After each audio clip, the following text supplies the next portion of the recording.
Pio had seen stuff working for Diavolu. Lots of stuff: assassins, kidnappings, an endless assortment of mundane horrors perpetrated by his fellow human beings, a brewing gang war.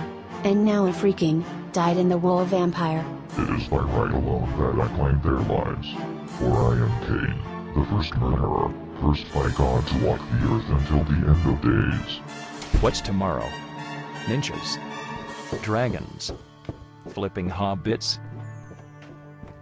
Anything seemed possible these days. Especially at night.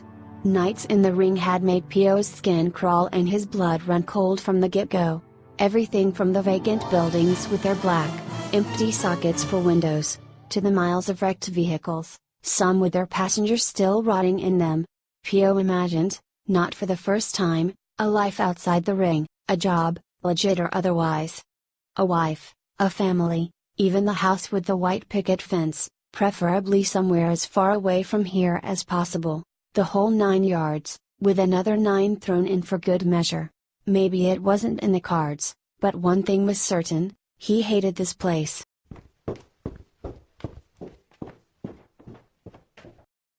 In the beginning, when the riots were in full swing and everybody was scratching each other's eyeballs out to make soup, Diavolu had brought order and the tone of civility back to the ring.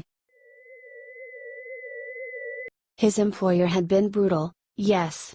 But in the end, he had saved more lives than not.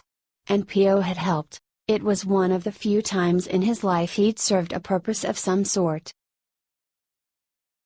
But most days, like today, he wanted to see it all torn down to the foundations.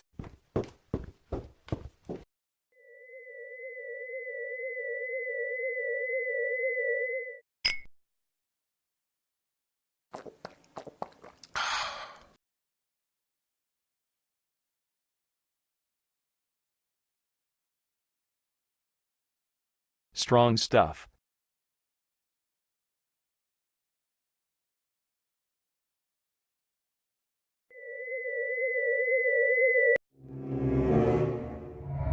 The device shimmered in the dim light, and as Pio studied it, it blurred out of focus. He rubbed his eyes, but that only made it worse.